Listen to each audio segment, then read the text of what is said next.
We got a Bombazzo. Did we get a Bombazzo? Oh my day. Shock news. Shock news, chat. Can you believe? Bit of stuff to talk about tonight. Shout out to everybody that just come over from the second channel. We will talk a little bit about Reinders as well. Big up to everyone that was there. If you weren't there, why were you not there? Innit? Get yourself subscribed to the second channel. We was out here scouting mission, mate, on Tijani Reinders. We'll speak about him a little bit later on because we just glazed him for 90 minutes. We need to speak about Rodrigo because there's been a source, which I think is pretty funny. But apparently people are taking the source seriously and saying, no, actually, LB is a legit source. They've got stuff right in the past. I think it's pretty funny, but we'll talk about it anyway. And then we'll talk about Grealish, guys. Which is news that has dropped as well. But yeah, smash these likes up on the way in. Get these likes up rapid. 500 people locked in already. Let's get these likes up. Let's see who's in the building right now. Who we got here? We got Total Shambles. We got Tyrese. Big up to Heaven. Yassir, good to see you, bro. Big up to Mohammed. Supreme Herbal. Big up to Alan there as well. Ash. Callum's in the building. Big up to Beatrice. Big up to H. Lee Gates. Who we got here, man? We got pure heads here now. Let's have a look at this. We got Canada, Jackson, Vinny, Sai, Brendan, Jackson, Jamal, Big Jamboy, Nabil, Lee, Bear Canvas, Sam, Bill, the Italian Stallion, MTFC OK, Ethan, Walter, Heaven, Amir, Simpad. Come on, Osmodius. Who else we got in here? Be up to Sam Brown, Show It, JMC, Jerome, Elia, Don Perez. Come on, man. Smash these likes up on the way in, guys, if you've not done so already. So, what do you want to start off with? Do you want to start off with this Rodrigo news? Or do you want to start off with the Grealish news? I'm easy, me. I'll talk about whatever, innit? I've got at least an hour and a half before I need to end the stream, so we're cooking. What do you want to talk about? You want to talk about Rodrigo? Yeah? All right, let's talk about this Rodrigo thing. We'll speak about Rodrigo, and then we'll do Jack Grealish, innit? A lot of people said Rodrigo first. We'll do Rodrigo, innit? We'll do Jack Grealish second. Right. Big up Steve, man. Oh, you want the link? Let me know if you want the link, bro. So I shout you the link in it if you want the link. Message me on WhatsApp if you want the link, bro. Right, so basically, yeah. I'm just gonna put the tweet out there because people are saying, "Oh, like LB, look at this," and I think it's pretty mad. But like, we'll share the screen, and then you guys can like again make your own decisions. And that you're not sheep. You've all got your own brain. You can decide what you want to decide. Right. So basically, yeah, this was tweeted before today. Like before, as in like earlier on today. Maria GMC, yeah. Me informan. Rodrigo Goes el Manchester City. Un secreto a voces que solamente falta por comunicar oficialmente. Gracias. Boa sorte, Rodrigo Goes, yeah. So, what does that actually mean? Well, if we go to Spanish to English translation, it means Rodrigo is going to Manchester City, an open secret that now only needs to be officially announced. Now, I thought, yeah, that this is pretty funny, innit? Because basically, who is this woman, yeah? Twitch streamer. So, Twitch streamer, mate. It's a Twitch streamer. But apparently, so I seen this earlier on today, and I thought, that's pretty funny. You know what I mean? Like, someone's just tweeted this out. She's a Twitch partner. She's a Twitch streamer. And that is what it is. Now, so I didn't take this seriously at all. Yeah, obviously. Obviously, I didn't take this seriously at all. However, and I'm just reporting what people are saying. People are saying that she was the first person to report the Chouameni deal and the first person to report the Mbappe deal. Now, I don't know how on earth I can fact check that information, yeah? But apparently, she was the first person to announce it. Now, again, yeah, and Bellingham as well. I don't know if that's true. If it is true, fairs. Maybe there is something in it. But, like, I can't really sit here right now and be like, oh, like, this is legit true, boys. I'm struggling to do that, you know? Because of, obviously, the situation, guys. Yeah, I mean the situation because she's a Twitch partner, and I'm meant to sit here and be like, oh, she's 100% legit. So, but then it got even weirder because then there was another source. Yeah, And again, this is just hilarious. It's mad how, like, when people want something so badly, like what they'll believe in it. So I'm just going to show you, yeah? I don't believe this, man. But I'm just going to show you anyway. So then, this page called MLB Scoops tweeted this. Man City in deep talks, to sign Rodrigo from Real Madrid for 80 million, right? So I'm like, okay. So now people are tweeting this. People are retweeting this. People are saying, LB, look at this page. This is City saying City are signing him. So now I'm like, okay, who's this? Who's this account? So I look at the account, yeah.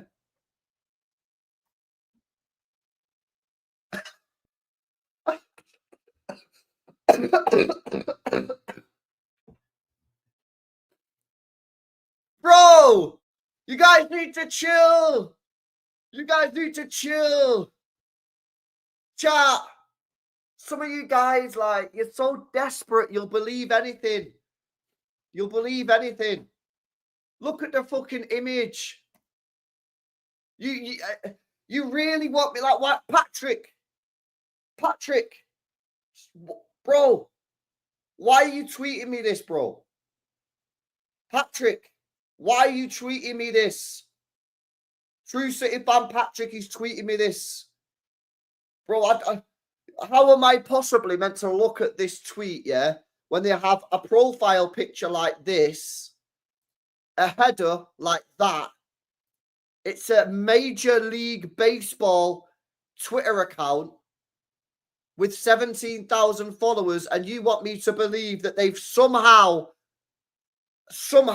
ahead of everybody else, ahead of Fabrizo, ahead of David Ornstein, ahead of Jack Gorn, ahead of Sam Lee, ahead of all the top Real Madrid dons, yeah? You want me to believe that this account is legit. And you want me to combine this with a Twitch streamer. Are we that muddied? Are we that muddied that we're literally seeing these tweets and going, yeah, this is legit. Come on, guys. Let us cope in peace, LB. Bro, we've got to have some standards. Bro, we've got to have some standards, though. We got to have some standards here, boys. Yeah, we honestly, man, what has happened to us? What has happened to us, man?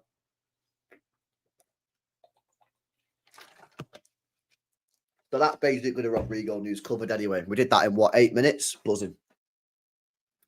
Done. I don't think we're going to get Rodrigo, guys. I don't even know where he'd play. I don't even know where he'd play, even if we did sign him. Like, bro, I don't even know, man, to be honest with you. But yeah, anyway, that's the Rodrigo news. I'm not going to spend too much time on Rodrigo. I want to move it on to Grealish and like more legitimate winger conversation and conversational topics. Smash these likes up on the way in, guys. But Jack Grealish, man, I can't lie, boys. It's not looking good. It's not looking like it's ending very well at all, to be honest with you. Let me pull this up on screen, in fact. Take a look at this, guys. Obviously, we just spoke about it a little bit on the watch along, but Jack Grealish has been completely left out of the squad tomorrow versus Fulham. Now, no doubt they'll probably say that there's some sort of injury or whatever. I don't believe that 1 second. If you want to believe there's an injury, fine. Believe there's an injury. I personally don't believe it. Yeah, boys, it's not looking good, man. I replied on it, said sad way it's ending. I think it is very sad. I think it's very sad the way this is ending. This is a player that was our record signing. Record signing, 100 million quid. I was buzzing when we signed a guy, but unfortunately, it's just not worked out, has it? We got a good year out of him, and obviously we won the treble, and for that, obviously buzzing with that, but it's just not ending well, and he's not in the team. He's not hardly played any games since Christmas. I think something probably went on at Christmas. If I'm giving you my opinion, I think probably something went on at Christmas there, because since Christmas he was playing fairly frequently before Christmas. If you look at the minutes, he was playing fairly frequently before Christmas, and then after Christmas, I never played, bro. Yeah. And I think it's, for me personally, and again, you have your own opinions, chat. I think it's sad the way this has ended, man. You know what I mean? I'm buzzing. I was so buzzing when we signed this guy. And I think he's a top player. I think he's probably a top guy. You know, what's gone on behind the scenes? There's been a lot of rumors, a lot of speculation about, you know, going out, drinking and all that kind of stuff. I don't know. I've not heard anything. Yeah. You hear the rumors and that, but I've never had anything confirmed. I don't know. But it's sad, man, because after that treble year, he should have kicked on. He should have kicked on after that treble year, innit? He should have had that treble year, 2023. And then last year should have been his year. And last year was ruined by injuries. And then this year, you can't even blame injuries. It's just whatever. He's just been left out. Like last year, he was actually playing all right, wasn't he? Do you remember that game he come off the bench? No, he started the game. He just come back from injury, innit, chat? And then what was that game? Was it Bruges? No, not Bruges. Was it Bruges? Who did we play away from home in the Champions League last season, chat? And he got injured after like 30 minutes. And we actually played decent, man. But he just got injured. His injury record last year was sucked. And that ruined it last year. But then obviously he had a big preseason. He got left out of the England squad. Big preseason, working hard. Preseason, he was very good in preseason. Then got injured and he's just never recovered. He's just never recovered. And then obviously this year, you can't really blame injuries because he's been fit for most of the season. Copenhagen away, facts. But it's been it's difficult, man. It's tough. I don't know what the guy like is feeling. You know what I mean? I don't know if he's had a bust up with Pep, whether he's just, you know, not fit, whether his attitude's bad, whether he's doing something behind the scenes. I don't know, man. But he has been completely frozen out. He's been completely frozen out of the side in the second half of the season. Hardly played. Which makes it wild as to why did he play in the Real Madrid game? Because that's such a strange one from Pep Guardiola. I can't lie. Such a strange one.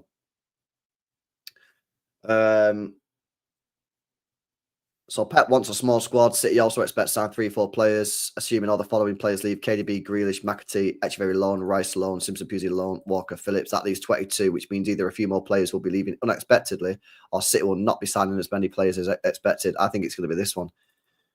Bro, when we did that stream the other night, yeah, and we did the full squad rebuild, the amount of people that have said to me, like on Twitter or whatever, nah, there ain't no way that many players, or they're not that many players are leaving, or you're deluded if you think he's going to leave, or you're stupid if you think he's going to leave. You ain't getting it, innit? Pep literally said it, lads. He said, I don't want a 24-man squad. He said, I don't want a 24-man squad. So if you do the maths, you have to get rid of players. Otherwise, we ain't signing players. Simple as that. Simple as that. You know what I mean? You've got to make some tough calls. That's why I'd Rico on my sell list. Rico's on my sell list. Because look, you got to sell someone. You can't just not sell anyone. You can't just go, oh, I don't want to sell him, don't want to sell it. Right, not buy anyone then, innit? You got to sell some players, man. Now, they ain't going to sell Bob.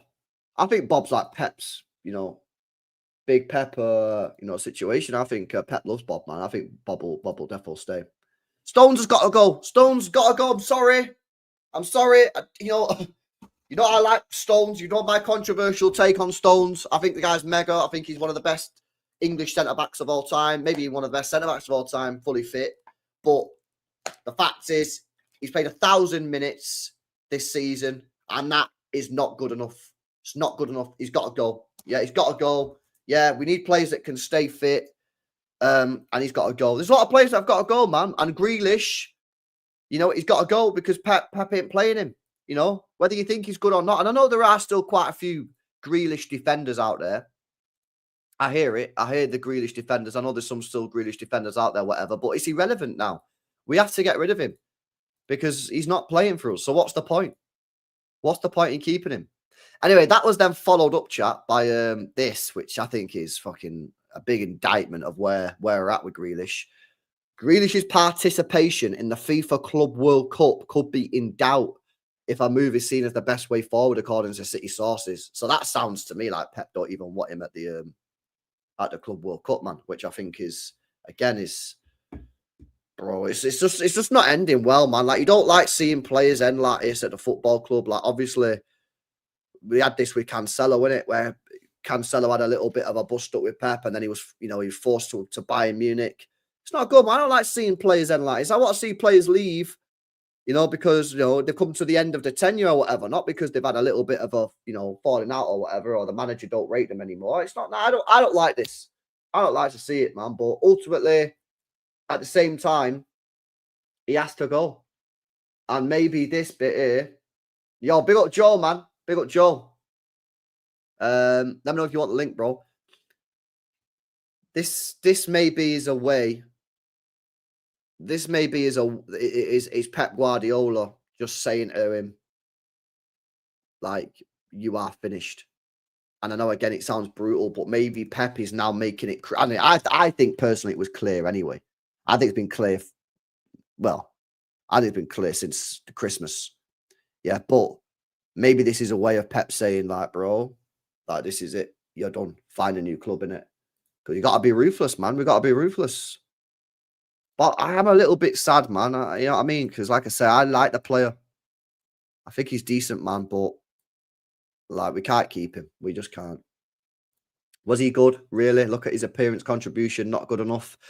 His G&A definitely sucked. Yeah, his G&A.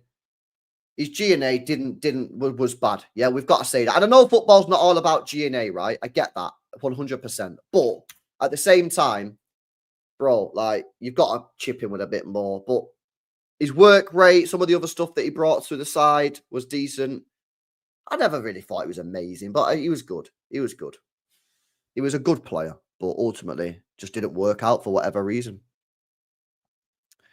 I'm happy with his City career overall, to be honest with you.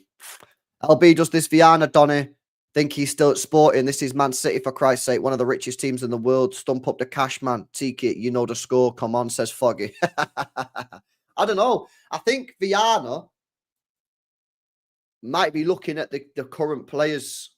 Because remember as well, Viana and Tiki now are working together, yeah, for this summer. I think Viana might be the guy who might be making the decisions on the players currently here because he has no relationship to him. He has zero relationship. He's got no emotional attachment. Tiki Barigistan, yeah, he has a little bit of an emotional attachment to some of these players, yeah, which is probably one of the reasons why they kept Walker and maybe kept a couple of players too long, innit? Because, they've had so much success. They've been here for years. Maybe Viana's come in and maybe they've said to Viana, mate, you assess the players and you make the decisions on which ones need to go and which ones are allowed to stay.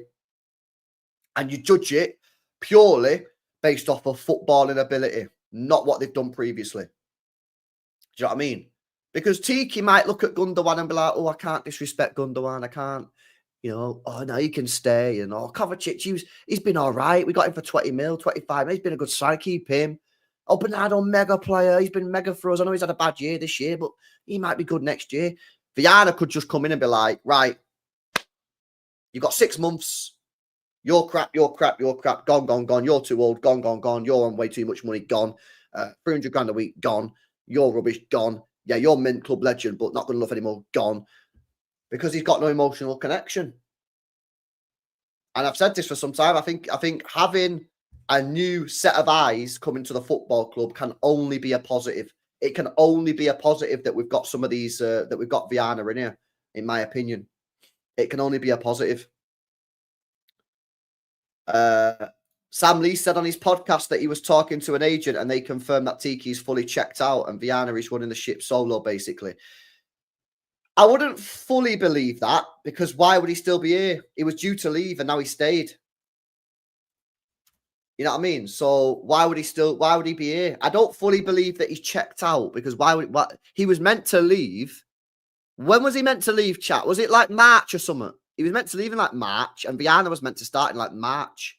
So if he's fully checked out, why did they extend his contract until the end of the summer? That literally makes no sense. Oh, February. Unknown saying, no, it was February.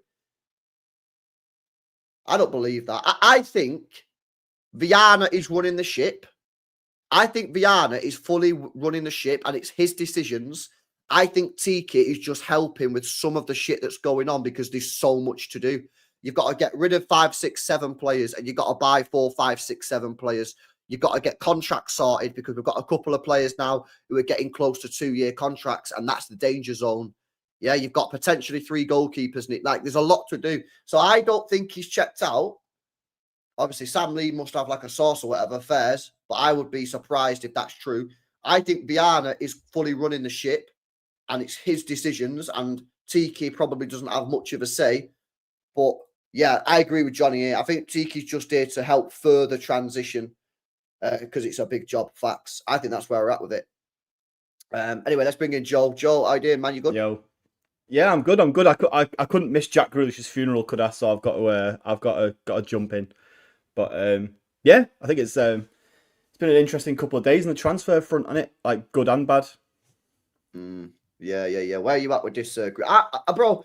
Like, don't get it twisted, chat. Yeah, when I say I'm sad with the current situation, I'm not sad that he's leaving because he needs to leave. Yeah, because he ain't playing and he's on 300 grand a week, and he's not offering me enough when he is playing. But I am sad with the way it's ended. Like, he ain't, bro. The guy's getting no game time, none. Yeah. Like, he's not even, bro. He's bringing on Echeverry in the FA Cup final ahead of Grealish, bro, £100 million player. And now he's frozen him out of the game tomorrow. Like, that's why I'm sad. I'm sad in the way it's ended. I'm not sad that he's going. I've been prepared that he's going for the last 6 months, but I am a bit sad the way it's ended, bro. Like, how are you, man? I think, like you say, it's just felt inevitable for too long. I think last summer was kind of the time where I looked at, because obviously Grealish missed out on the Euros last year, didn't he? And I remember he came back for pre-season a bit early. He was doing like warm weather training while the Euros was going on. So it felt like, and maybe this is where this has ultimately come from, it felt like missing out on that Euros squad had been the thing that had sort of like, at least at the time, felt like it had sort of kicked his ass a little bit and made him go, you know what, like I've got to just get my head down and I've got to, I'm throwing it away here.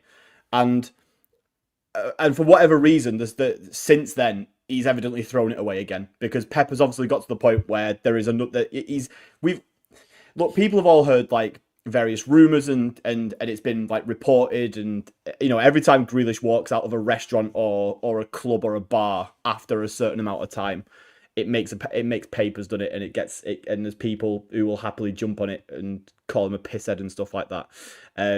Interesting to see how the reaction to that differs from Foden's own mental health struggles, by the way, but that's a whole different subject for another time. But I think Pep's given him enough chances over the years, and there can only be so many that you can give a player. So it's felt like it's been a while since it's been, you know, obviously apart from him getting chucked into the odd like big game here and there throughout the season. Like obviously he came in for Madrid. He came in for one of the must-wins earlier in the season as well. I can't remember which one it was. Yeah, I'll bring them up, man, because there was a couple like that he was just thrown into completely randomly, wasn't it? It's like, let me bring up his full season. Let's have a look. In fact, let me bring it up can I do it by date? Can I bring up his minutes by date and we can see? Because you can clearly see since Christmas he's been frozen out. How do I do it by date? It's been pretty much non-existent. How do I do it? PSG. It was PSG. He came in, wasn't it? Because I think that was a point where we needed to win that group game. He got subbed on in that game. He got subbed on because we were losing, weren't we? And he came on, scored, and you know, that was again a case of like, you know, huge game, huge must win. Like we throw him in, and then again, like here we are with Madrid, and obviously I think he went off injured that game, didn't he? That was the real frustration. I think because for me, like people obviously have their own. Jack Grealish is inherently a very fucking divisive player because he's a left winger. It's the same as Doku. Exactly. They're literally both opposite sides of the coin. Like Jack Grealish is a control possession first winger who will not get you very much GA, and Doku is a pure risk taker, dice roll kind of footballer who might get you GA but might not. Opposite. And I think, and I've said this many times before, but I think I said this on one of the panels that we did recently, but I think it literally just comes down to a simple fact of, after watching Jack Grealish just be the possession guy, the tempo setter on the left wing for so long, everyone's like, no, I want my front three to actually do GA. And football for me I'm not like, football isn't as simple as that, but obviously I accept that we're in a position now, squad wise, where we probably need to just get some GA through the door, don't we? Like, because of the amount of it that we just let go. But on the sort of the way that it's ending, it's just a bit of a shame. Like I'm glad that he came off the bench on Tuesday. I was there in the stadium, and he got a really good he got a good reception from the fans. Like his name was chanted for a good couple of minutes after he got subbed on. He got Well, like a I think really huge. a lot of people like him, even if like maybe you don't rate him as a player. Like, there's no reason necessarily to like dislike him. Yeah, Like, he's a hard person to dislike. Like, obviously, if you're the kind of person who's just who's decided in your head that he's some like pisshead who's thrown his career away, then I can't help you then, can I?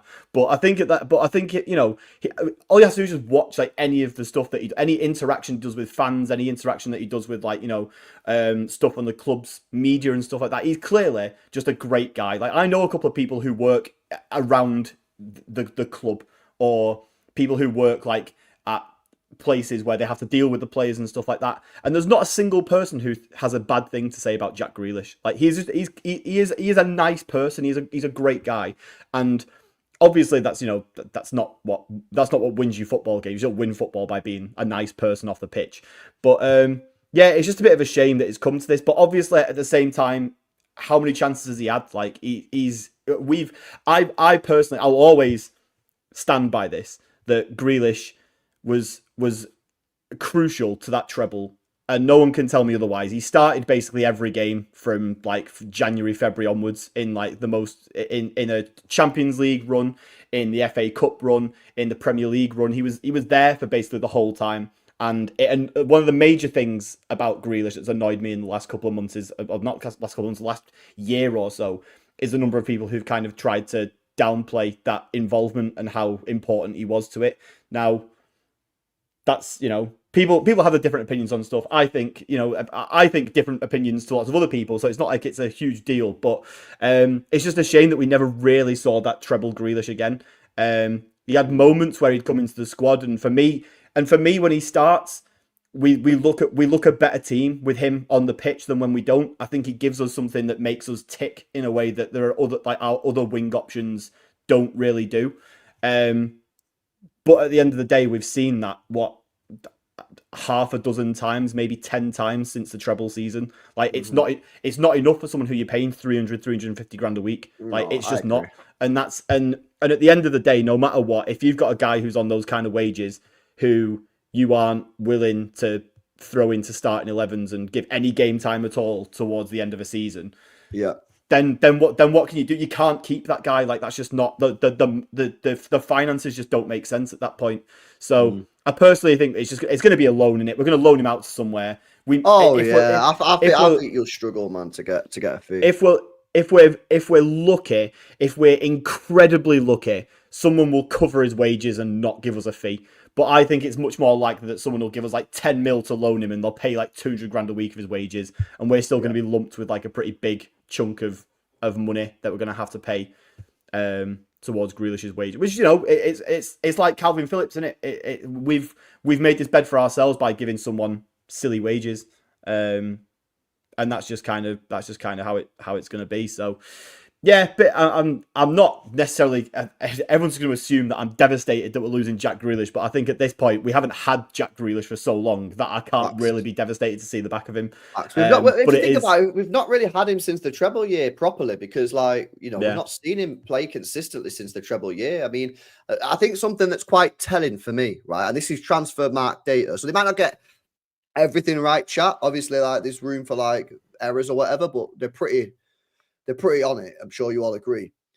He's played only this season, 1,500 minutes, right? Which is, I think, 500 minutes more than John Stones. And he's only had one official injury, which was a hip injury that kept him out for one game. Yeah. So I think when you actually deep that is pretty mad. And obviously, again, if you look at the minutes, the reason why I speculate that something might have happened around Christmas time is because if you look at the first half of the season, all right, he wasn't starting many games in the league. Yeah, but he's involved. But he was there. Yeah. 19 minutes, that's a good chunk. He started against West Ham, started against Brentford, off the bench, starting against Newcastle, starting against Fulham, off the bench for Wolves. Then a couple of games out, no official report as to what that was for. Then a couple of bench appearances, started in midfield against Forest. Then he started the game against Juventus, didn't he, the same week. Off the bench against Palace, off the bench against United, started against Aston Villa. Yeah. So he's playing a lot. He's not maybe starting Yeah. every single game, but he's playing a lot. And then as soon as you get past Christmas, bang. Just either isn't coming off the bench or just, well, he's just not coming off the bench. It's not he's not actually been at this point from this point onwards. He's not even being. It's not like he's being left out of the squads. He's just clearly just not being preferred to come off the bench to other players. And considering in some of these games as well, we've been playing with like we've had McAtee playing in the front three. We've had no Haaland, so it's been Marmoush up front, which means that it's been one of Doku and Savio on either wing. We've not had like a standout for me in this time that's been since then. We've not had really ever a winger in form during this time, and the fact that he's still not been able to get off the bench or with any sort of real consistency, or be given a few games in a row to kind of give it a go and see what he can offer. I think it just shows that Pep, and we've seen this with Pep plenty of times before, maybe not necessarily at City, but certainly over his career, where once he's done with a player, like he's done. Like you might make the squads and you might be there for the games, but you're probably not going to kick a ball. Is it Samuel Eto'o at Barcelona, the only player that he's done it with? Yeah, that's the only player that I'm aware that he said, "See you later," and then gone, "Actually, no, I'll keep you." And then it turned around. Like when Pep makes his decision, we know Pep's a stubborn man, and Fergie was the same, wasn't he? I think all the elite managers are like this. So there's not, it is what it is, but. We've got to get rid of him now. However we do it, he's probably going to be a loan. I don't see any, because the thing is, again, similar to how we're going try to buy players, and obviously we're knocking on doors and try to buy players. Teams know that we're knocking and they're going to put the prices up. They're not really going to be doing too much negotiation. We're going to have to pay up, as we spoke about. Unfortunately, when you have a player like Phillips, a player like Grealish, who everybody knows that you want rid of, there's only going to be a few takers. We're probably going to end up loaning him out, but we just have to move him on and.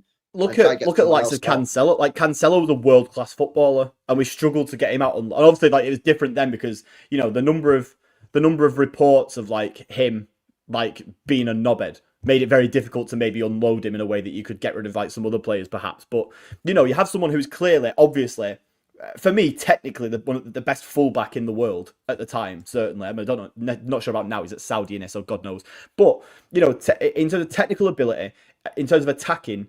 In terms of that ability to move into midfield and stuff, there is not a single fullback for my money better than Cancelo, and we still struggled to sell him. It took us 2 seasons of loaning before we could finally get someone to buy him. So I think we're just pretty shit at selling players who we want to get rid of because, like you say, they're on inflated wages. I mean, in the case of Phillips, I was looking at this the other day. Why on earth we gave someone who surely we only signed to be a squad player a 6-year deal is beyond me. And we're paying the price for that now, 150k a week as well. Yeah, it's madness. Maybe there's some PSR shit involved in that. I don't know, but like at the end of the day, like 6 years for someone who you've signed to be the backup to someone. You cannot sign a backup on a 6-year deal. So yeah, we're in a similar situation with Grealish now, whereas like has he still got 2 years left on his deal? So 2 years, I think, yeah. So we're in a position now where it's like either we just cut our losses and just accept we're going to get 15-20 mil for him max. I think that's again PSR wise. If you take 15 mil, you have to take a loss. Yeah, because we got 40 mil left. No, is it a 6-year deal we gave him? 5-year one. It wasn't a 5-year. If we signed him before was it 2021 that we signed him? He's contracted until 2027, and he's done what 3 years. Yeah. So what's that? 5-year deal. That'd be a 5-year deal, yeah. So yeah. Was it? No, because we had him for a year before the treble season, didn't we? So that would have meant we signed him in 2021. So it's a 6-year deal we gave him. Right. First. So, but yeah, either way, you're looking at like, so we've got what in that case we've got a third of that left. So we've got what 33 million left on it. So yeah, you're gonna have to sell him for more than that to possibly make a profit. It's just not gonna happen, is it? If you've got no club that's willing to give you that money, then it'll be a low. It'll be a loss. So that's why they loan them out, innit? You just screwed. Exactly. And that's the problem that you've got when you sign these players, man, on big cash. They've got to work out. If they don't, you could end up getting cooked on the financials. So. That's the biggest. That's the other weirdest thing about this transfer as well. Like, look, don't get me wrong. This is no reflection on Jack Grealish whatsoever. Like, he cannot control this. But it's so weird when you look at, say, the Vert situation that's coming about at the moment. When you look at all these players who we're not willing to sort of Well, I mean, obviously the Wirtz thing's maybe a little bit different because it sounds like for whatever reason he just prefers Liverpool for some reason. God knows why. But when you've got these other players in the past who we've kind of turned our nose up at because we don't think the fee's quite right. But yet Jack Grealish is the guy who we've gone and spent 100 million on. It's just such an un-City transfer and the way that we've done it. And that's not to say that I think he, for me, if he'd have done what he did in the treble season for the next 2 or 3 years following the treble season, I would have personally thought he's well worth every penny of that 100 mil because I think what he gives us when he's at his best is amazing. But I think that I just find it strange. Like he was. I don't know. I never looked at him and thought you're a 100 million pound player. And it's so strange that the club broke this rule that they seem to have ever since then. Yeah, someone just mentioned in the chat there, Bruno G. Like we saw 100 mil for that, and we went, "Nah, you're all right, thanks." Well, we did it for Jack Grealish, and I think Bruno G would have immediately plug and played into our midfield in a way that Jack Grealish wouldn't necessarily have done. At least not so obviously. Yeah. I don't know. I don't really know how this all works, because I don't really know this side of the football game. But I've been told quite a few times that financially, it was still a very good purchase. No, okay, I don't know if that's true or not. Maybe it was. Maybe there's because you see everyone with Grealish on the back of the sheet. He's got all these sponsorships. Exactly. I don't know if that's true. It might be cap, but if you spoke to City now, was this a financially good deal or do you mad regret it? They might be yo, financially we actually cooked. I don't know. Yeah, there's genuinely an element of that, isn't there? Because I think obviously with he is I mean, for lack of a better word, he's a bit of a celebrity in England, isn't he? He's not just everyone people who don't like football know who Jack Grealish is. He's that kind of guy, and I think that's a factor in transfers that is a bit kind of priceless in that sense. You're signing a genuine a national a nationally known, well-known person. So it's it becomes a bit of a different story. Yeah, big up Patrick. 1 second, bro. Let me just get these chats in, and then we'll get Patrick's take. Guys, smash these likes up as well, man. 1,200 people locked in. Keep your comments coming in. I've got the thing on the screen as well, so we can see your comments coming in live. Shout out to Bonzi as well, or Bonsai. I don't know if it's Bonzi or Bonsai, but big up to you, bro, for becoming a channel member. Appreciate the support, man. Big up to you. W's in the chat for Bonsai, Bray. Shout out to Amar, says we paid 100 million for a good guy. Well, yeah, I mean, it is what it is, isn't it? What can I say? Shout out Jod, says he wasn't even top 7 players in the treble season. He might not have, right? But what I don't like about this treble thing, and this is just my take, is the guy was good in the treble year. He just was. Was he the best player? No. Was he top 5 players? Probably not. But why do we have to, as a fan base, why can't we just say he was good in the treble year? He did well. He was an important part of the treble year. Yes, he wasn't the best. Yes, he wasn't the worst or whatever. But he did good. Is what it is. First year poor, third year poor, fourth year poor. Why do we have to try and just put it? Say he was shit. I don't get. Anyway, Patrick, what are you saying, bro?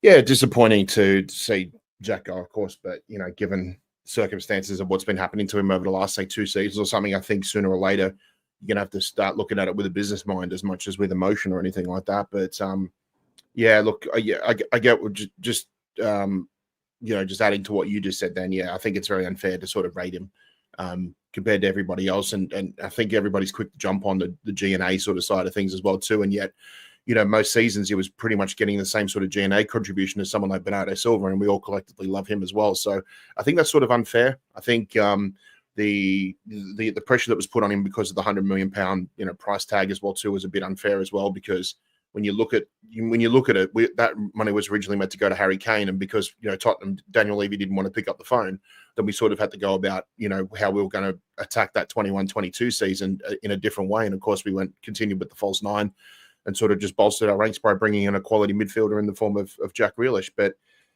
getting to the way things are today, look, I think sooner or later, you have to start looking at it from a business perspective as well. We need to start getting a bit more savvy in the transfer market, look at moving forward as well too. And as much as, I think Jack Grealish, the human being, is a wonderful person, but at the end of the day, being a wonderful human being doesn't get you trophies. So, I do hope that wherever Jack goes, it's for the betterment of his career, and hopefully, he can see the rest of his career, have a bit more of a positive, sort of senior or more veteran side of his career or anything like that. So, yeah, look, disappointing, but this is business at the end of the day, and we have to sort of start looking further forward and seeing what we can do to make our squad even better. Do you think that the fact that apparently, according to the news that's been released tonight, City don't really even want him going to the Club World Cup, is the way I'm reading it? Is that to put everybody on alert around Europe to say, listen, he's available, Grealish, your agent needs to get talking, like this is happening now. This isn't like it can be, because if you think about it, at the end of last season, there was a few rumours that he might leave last season, but then he locked in, and he did lock in. Yeah, we seen that on his Instagram. He was like pre-season before we even started pre-season. The guy was doing mad work. Then he comes back to pre-season, and he did really well in pre-season. So it was like it almost felt like last season he could have left, but then he locked in. Yeah, and I remember going on Instagram every day. The guy was like doing mad fitness work. I was like, "Yo, come on, man," because I actually wanted him to do well. Then in pre-season, the guy locked in again. He was one of our best players. Him, Haaland, and Bob were our 3 best players in pre-season. But then obviously it's just not worked. Do you think that this latest news, I'll pull it up on screen again, is basically City trying to put Europe on alert to say this guy's available? This Club World Cup transfer window, the window between the Premier League ending and the Club World Cup, is that available to everyone? Like not just clubs participating in the Club World Cup. Can everyone? Yeah. So each league makes their own rules, right? But the Premier League have opened it up to everybody. Yeah, right. So basically, originally it was only going to be the Premier League clubs in the Club World Cup, but then they extended it to yeah. So there you go, including promoted clubs. So we are literally just saying, if you want him, you can get him now, please, so that we don't have to pay his wages for the next month or two. Which is good in a way, because I have a feeling that if Jack was going to go anywhere, it'd probably be domestically. Yeah. He doesn't strike me as the type who, unless. It's those wages that are that are the albatross to me, and I just I think Saudi's Joe, you said earlier, the wages are a problem, and I don't know if City would even be willing to to pay a third of those wages while the loan club pays them. I don't know. It just seems like such an albatross of a contract. It's tricky, and it's one of those sort of things where that's why football clubs have people who work in operations and understand the financials of these sort of things. So. Be interesting to see, but at the moment we can only just speculate.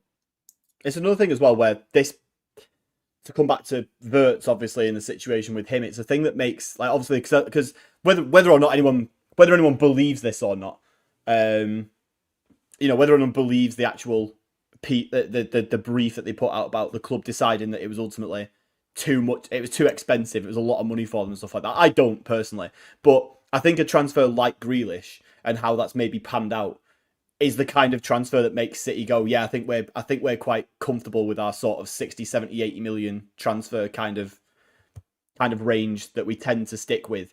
And these 100 million pound, 300 plus grand a week kind of contracts are not what we typically.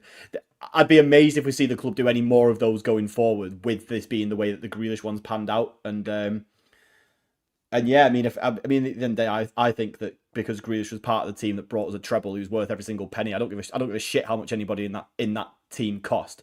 But the club and their accounting team and obviously all the financial people at the club, they're very much going to care about that stuff.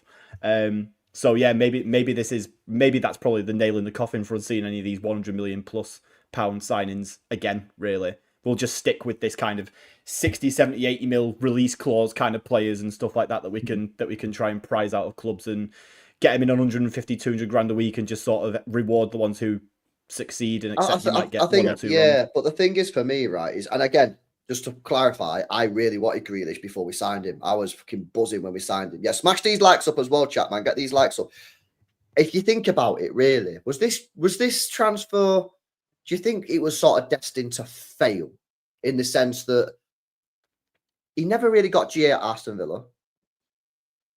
And essentially, we was going to stick out a player who doesn't get GA on the wing, for 100 million quid. I look back now and think, you know what? I don't think it was ever going to work out really now, looking back at it. And obviously at the time I was buzzing, I was hyped. But I'm thinking now, looking back, and it's obviously easy to do this now because obviously you've got hindsight and that, but you've got a player who never really scored, never really assisted that much at Aston Villa. We paid 100 million quid. We put 300 grand a week on, and then we stuck him on the left wing. He was never going to come to City and start banging goals in. I think it's one where I think Pep was obviously happy with what he was doing, particularly in that treble season. Pep was fine with the relatively little goals and assists, because what he gave us outside of the goals and assists was so important to what we did. Like, he wouldn't have been playing every single game from that sort of January period onwards if Pep wasn't very happy with what he did, despite the fact that he didn't really get that many goals and assists. But I think from a fan's point of view, it was probably always, like you say, it was probably always going to never be viewed as a very successful transfer, because, like, your average, let's be honest, your non-City fans are only going to look at the GA of a front three player. And unfortunately, there's a lot of City fans who are only really interested in the GA of a front three player. And that's been the thing that's always, as well as the transfer fee, the lack of actual, like, goal contribution output has been the other thing that's kind of been, the biggest stick to beat Jack Grealish with.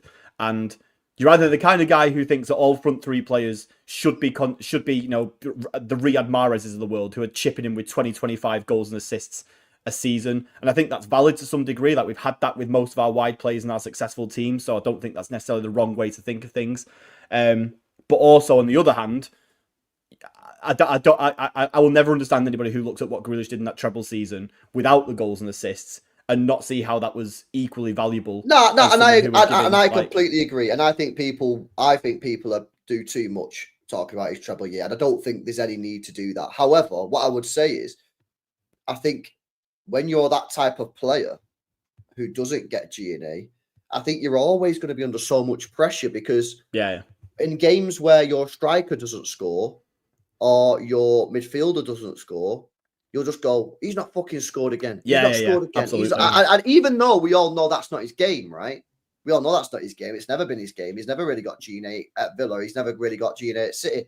But when you're a player like that, when things are going well, you get a lot of credit and you get a lot of praise. And he got a lot of praise in the in that treble year. Obviously, part of the treble team, and he was our 5th most played player in that treble season, guys. But ultimately, when things start to go wrong and your strikers doesn't score, and you're looking at other players in the team, and you look at him going, not scored again, not scored again, not scored again, not scored again. It's kind of like, fucking hell, this is why I need you to score. And he went a year, didn't he? He went a year without scoring a goal. And no matter what anyone says, that is just so poor, There's no defending that. There's no defending it, you know what I mean? And so that's one of the problems, man, you have with this guy. But yeah, the highest number of chances created in that Champions League winning season as well, too. Yeah, this is why I'd like. Is that on Jack Grealish, or is that on who he's playing the ball to? No, exactly. And that's why I think there's no need, really. I don't think there's any need for us to just like shit on him in that treble year. There's no need. He was a treble player. He played the 5th most games and he played well. Was he the most important player? No. Was he in the top 3? Probably not. Was he in the top 4? Probably not. But who does it really matter?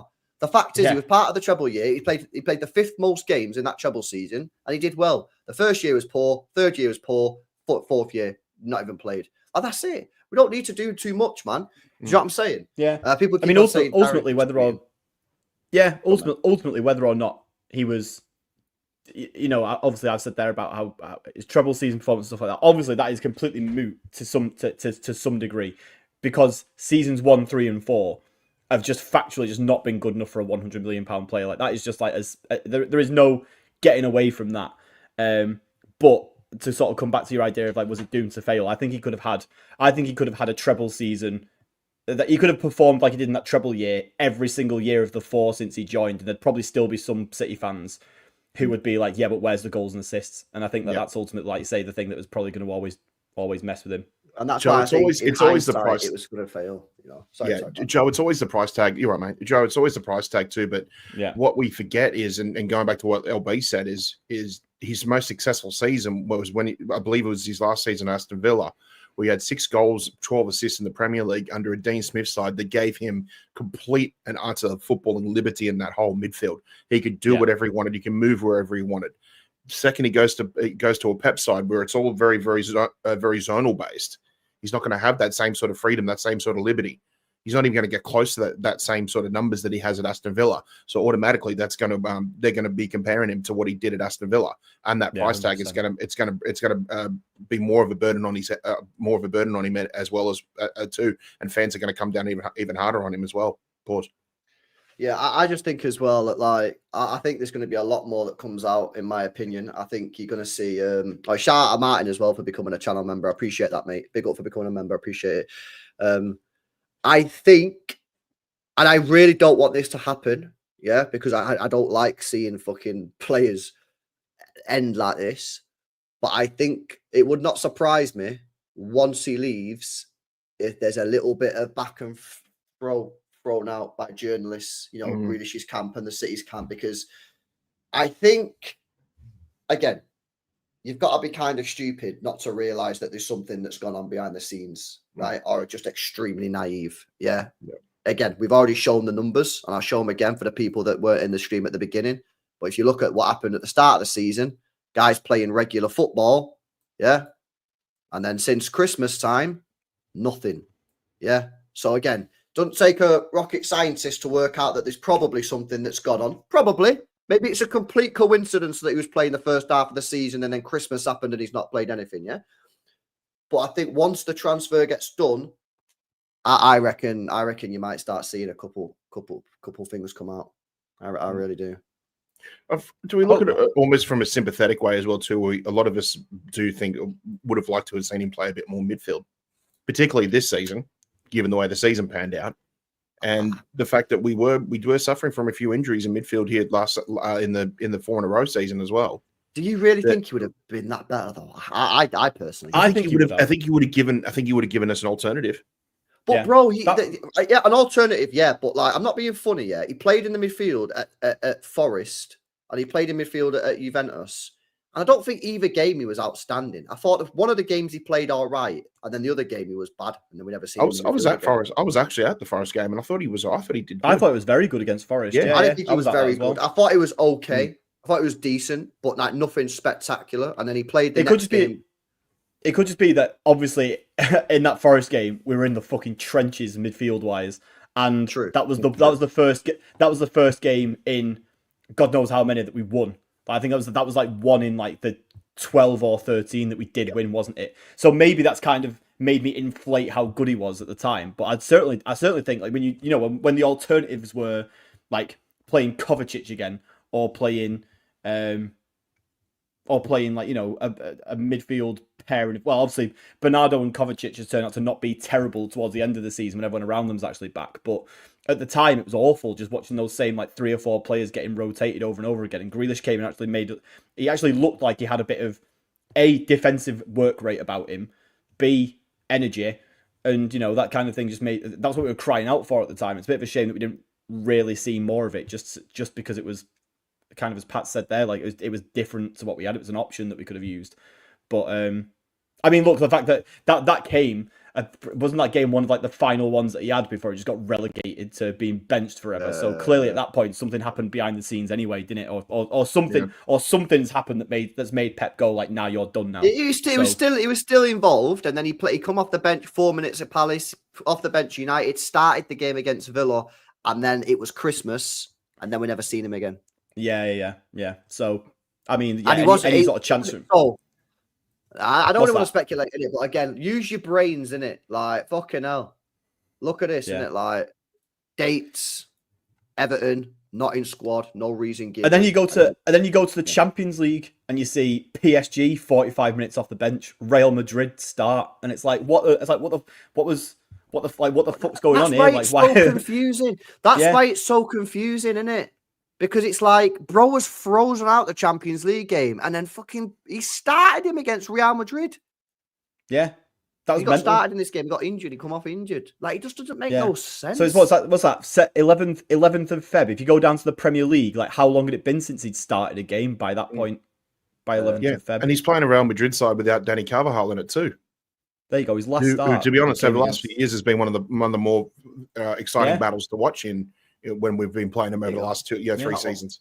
That was so nearly 2 months, almost 2 months since his last start. So he played Villa. He started Villa, played the full 90, never started another game, then went 2 months and then thrown in for the Real Madrid game. It just makes no sense. Mm-hmm. That's it. But then on the other hand, that kind of shows that Pep just really wants what Grealish does.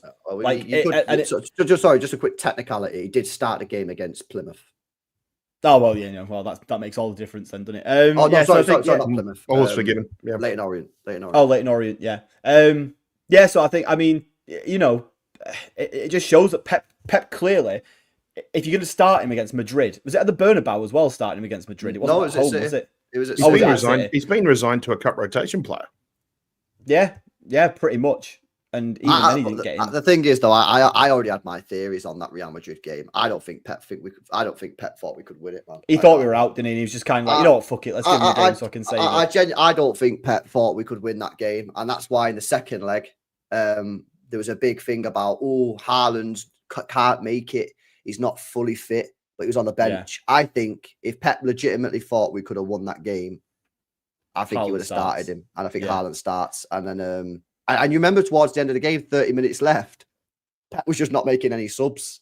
Do you remember? Yeah. It was like, fucking come on, get the attackers on, man. We're going out the Champions League. And Pep was just like, nah. And it was just like, nah, it's fine. We're out. It doesn't matter. The guy knew that we was cooked, and he was just like, I'm not making no subs or anything. I think Pep knew, that we was basically just finished and we weren't going to win. And that's fair. That could well be true. But I think Pep's been asked about it multiple times, and obviously he's, what Pep says about players in press conferences, you can take with fucking several cups of salt, can't you? But he has said on multiple occasions that he would love to have that, and I keep saying it, and everyone's gonna get really annoyed with me for saying it over and over again.